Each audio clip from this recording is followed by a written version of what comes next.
I call it the golden circle. Why, how, what? This little idea explains why some organizations and some leaders are able to inspire where others aren't. Let me define the terms really quickly.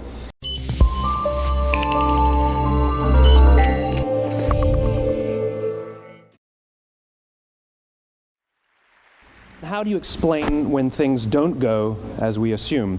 Or better, how do you explain when others are able to achieve things that seem to defy all of the assumptions? For example, why is Apple so innovative? Year after year after year after year, they're more innovative than all their competition. And yet, they're just a computer company. They're just like everyone else. They have the same access to the same talent, the same agencies, the same consultants, the same media. Then why is it that they seem to have something different? There's something else at play here. About 3.5 years ago, I made a discovery. And this discovery profoundly changed my view on how I thought the world worked, and it even profoundly changed the way in which I operate in it. As it turns out, there's a pattern. As it turns out, all the great and inspiring leaders and organizations in the world, whether it's Apple or Martin Luther King or the Wright brothers, they all think, act, and communicate the exact same way, and it's the complete opposite to everyone else. All I did was codify it. And it's probably the world's simplest idea. I call it the golden circle.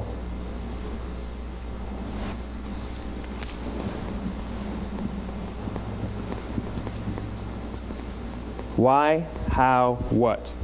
This little idea explains why some organizations and some leaders are able to inspire where others aren't. Let me define the terms really quickly. Every single person, every single organization on the planet knows what they do, 100%. Some know how they do it, whether you call it your differentiating value proposition or your proprietary process or your USP.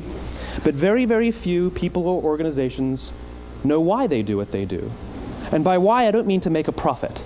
That's a result. It's always a result. By why, I mean what's your purpose? What's your cause? What's your belief? Why does your organization exist? Why do you get out of bed in the morning? And why should anyone care? Well, as a result, the way we think, the way we act, the way we communicate is from the outside in. It's obvious. We go from the clearest thing to the fuzziest thing. But the inspired leaders and the inspired organizations, regardless of their size, regardless of their industry, all think, act, and communicate from the inside out. Let me give you an example. I use Apple because they're easy to understand and everybody gets it. If Apple were like everyone else, a marketing message from them might sound like this. We make great computers. They're beautifully designed, simple to use, and user-friendly. Want to buy one? Meh. And that's how most of us communicate. That's how most marketing is done, that's how most sales is done, and that's how most of us communicate interpersonally. We say what we do, we say how we're different or how we're better, and we expect some sort of behavior, a purchase, a vote, something like that. Here's our new law firm. We have the best lawyers with the biggest clients. We have, we always perform for our clients, do business with us. Here's our new car. It gets great gas mileage. It has, leather seats. Buy our car. But it's uninspiring. Here's how Apple actually communicates. Everything we do, we believe in challenging the status quo. We believe in thinking differently. The way we challenge the status quo is by making our products beautifully designed, simple to use, and user-friendly. We just happen to make great computers. Want to buy one? Totally different, right? You're ready to buy a computer from me. All I did was reverse the order of the information. What it proves to us is that people don't buy what you do, people buy why you do it. People don't buy what you do, they buy why you do it. This explains why every single person in this room is perfectly comfortable buying a computer from Apple. People don't buy what you do, they buy why you do it.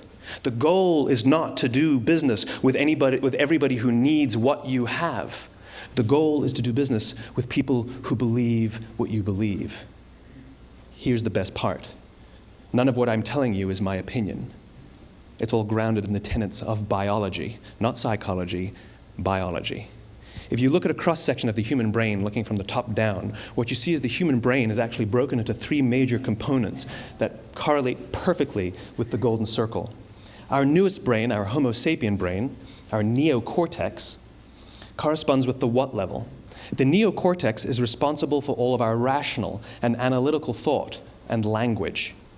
The middle two sections make up our limbic brains, and our limbic brains are responsible for all of our feelings, like trust and loyalty. It's also responsible for all human behavior, all decision-making, and it has no capacity for language. In other words, when we communicate from the outside in, yes, people can understand vast amounts of complicated information like features and benefits and facts and figures. It just doesn't drive behavior. When we communicate from the inside out, we're talking directly to the part of the brain that controls behavior, and then we allow people to rationalize it with the tangible things we say and do. This is where gut decisions come from. You know, sometimes you can give somebody all the facts and your figures and they say, I know what all the facts and details say, but it just doesn't feel right. Why would we use that verb? It doesn't feel right. Because the part of the brain that controls decision-making doesn't control language. And the best we can muster up is, I don't know, it just doesn't feel right. Again, the goal is not just to sell people who need what you have. The goal is to sell to people who believe what you believe. The goal is not just to hire people who need a job. It's to hire people who believe what you believe. I always say that, you know, there's, if you hire people just because they can do a job, they'll work for your money. But if you hire people who believe what you believe, they work for you with blood and sweat and tears. And nowhere else is there a better example of this than with the Wright brothers. Most people don't know about Samuel Pierpont Langley.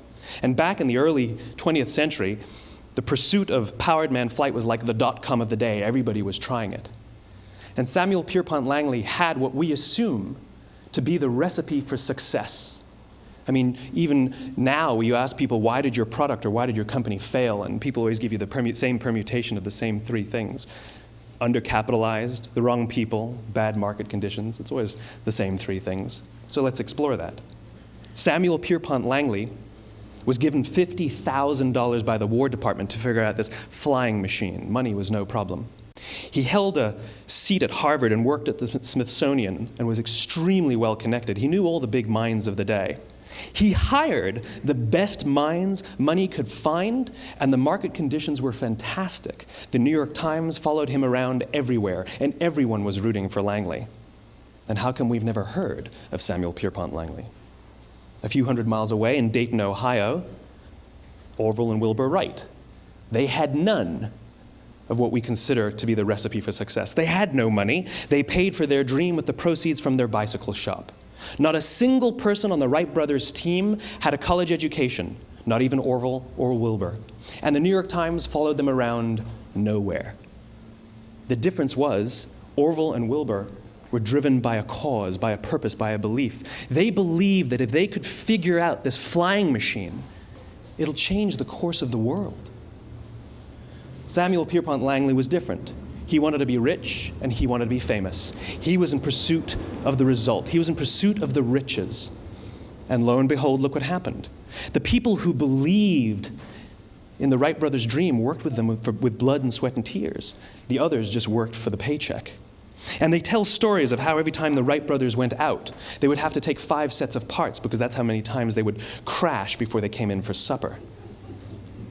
And eventually, on December 17th, 1903, the Wright brothers took flight. And no one was there to even experience it. We found out about it a few days later. And further proof that Langley was motivated by the wrong thing, the day the Wright brothers took flight, he quit. He could have said, that's an amazing discovery, guys. Now I will improve upon your technology. But he didn't. He wasn't first. He didn't get rich. He didn't get famous. So he quit. Now let me give you a successful example of the law of diffusion of innovation. In the summer of 1963, 250,000 people showed up on the Mall in Washington to hear Dr. King speak. They sent out no invitations, and there was no website to check the date. How do you do that? Well, Dr. King wasn't the only man in America who was a great orator. He wasn't the only man in America who suffered in a pre-civil rights America. In fact, some of his ideas were bad. But he had a gift. He didn't go around telling people what needed to change in America. He went around and told people what he believed. I believe, I believe, I believe, he told people. And people who believed what he believed took his cause and they made it their own, and they told people. And some of those people created structures to get the word out to even more people. And lo and behold, 250,000 people showed up on the right day, on the right time to hear him speak. How many of them showed up for him? 0. They showed up for themselves. It's what they believed about America that got them to travel on a bus for 8 hours to stand in the sun in Washington in the middle of August.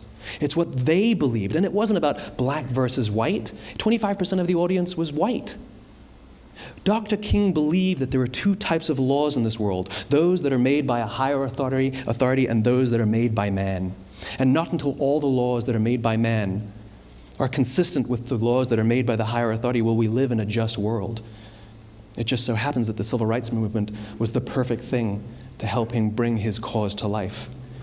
We followed him not for him, but for ourselves. And by the way, he gave the I have a dream speech, not the I have a plan speech.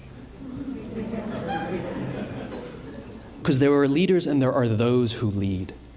Leaders hold a position of power or authority, but those who lead inspire us.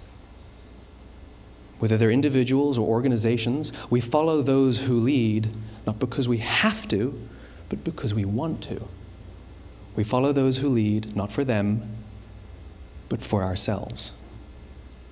And it's those who start with why that have the ability to inspire those around them or find others who inspire them. Thank you very much.